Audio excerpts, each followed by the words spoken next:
రోజున రాత్రిలోపు ఒక పెద్ద మనిషితో పెద్ద గొడవే జరుగుతుంది. ఏమిటి ఆ గొడవ, ఏమిటి ఆ అనుకోని పరిస్థితి, ఏం జరగబోతుంది తదితర అన్ని వివరాలు వీడియోలో చూసి తెలుసుకుందామండి.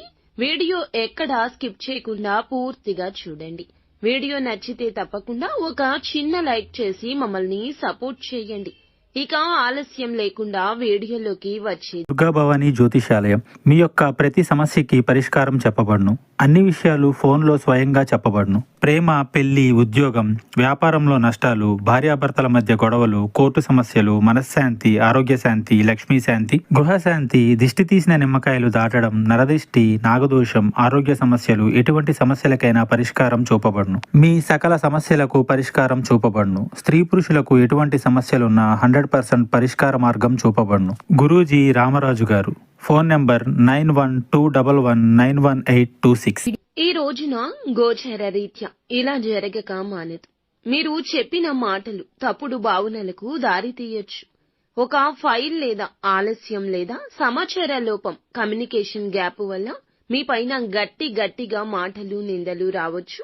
మీ యొక్క బాస్ మీ మాటలకు మీరు మౌనంగా ఉండలేని పరిస్థితి కానీ, మాట్లాడితే పరిస్థితి అదుపు తప్పేలా కానీ ఉండొచ్చు. ఇక హఠాత్తుగా ఇంట్లో పెద్దవారితో అభిప్రాయ భేదాలు కూడా రావచ్చు. పాత విషయాన్ని తీసుకొచ్చి ఒక పెద్ద మనిషి మీ మీద అసంతృప్తిని వ్యక్తం చేయొచ్చు. మీరు మౌనంగా ఉంటే కూడా అలసత్వంగా చూపినట్లవుతుంది. అది గొడవకు కూడా దారి తీయొచ్చు. మీ వ్యాఖ్యాన్ని తప్పుగా అర్థం చేసుకున్న వ్యక్తి జనం ముందు గట్టిగా మాట్లాడితే, తిడితే మీ ఆత్మ గౌరవానికి గాయం కావచ్చు. మీరు తెలిసిన ఒక పెద్ద సామాజిక స్థాయి వ్యక్తితో ఫోన్ కాల్ లేదా మెసేజ్ ద్వారా అపార్థం కూడా చోటు చేసుకోవచ్చు. ఇక శత్రు గ్రహంగా ఉన్న కుజుడు మిష్ట స్థితిలో ఉండడం వల్ల మీ మాటలపై మీరు నియంత్రణ కోల్పోతారు. అంతగా తప్పు చేయకపోయినా సరే దోషం మీకే అనిపించేలా వాతావరణం మారుతుంది.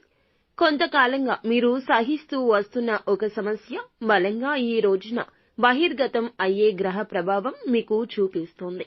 పరువు నష్టం, ఇతరుల ముందు మీ మాటలు తక్కువ అయిపోతాయి. ఈ రోజు ఆర్థిక సమస్యలు మీపై అనుచితంగా నిందను మోపుతాయి. ఉద్యోగ భద్రతకే ముప్పు కలుగుతుంది. సంబంధాలు విరోధం కావచ్చు. పెద్దవారి మనసు విరగడం వల్ల కూడా కుటుంబ శాంతిని మీరు కోల్పోవచ్చు. ఈ రోజున మీరు తప్పుగా ఉండకపోయినా, ఆలోచించకపోయినా ఎదురు ఎవ్వరికీ మాట్లాడొద్దు. సమాధానం చెప్పే ముందు 10 క్షణాలు అయినా ఖచ్చితంగా ఆలోచించండి. ఆ తరువాతే సమాధానం చెప్పండి. పరిష్కారం కావాలి అనుకుంటే మౌనం ఒక్కటే మీకు ఆయుధం. సోషల్ మీడియా మెసేజ్ల్లో స్పందించేటప్పుడు 1కి 2 సార్లు ఖచ్చితంగా చదవండి, వినండి. అప్పుడే దానికి రిప్లై ఇవ్వండి.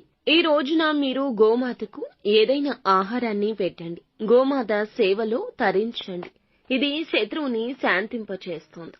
అలాగే ఓం సం శనైశ్వరాయ నమః అనే ఈ మంత్రాన్ని ఈ రోజు 27 సార్లు జపించుకోండి. రాత్రి సమయంలో శివుని పటం వద్ద నెయ్యి దీపాన్ని వెలిగించండి. పరమశివునితో ఈ రోజున మీ కష్టాలు చెప్పుకోండి. అంతా మంచి జరుగుతుంది.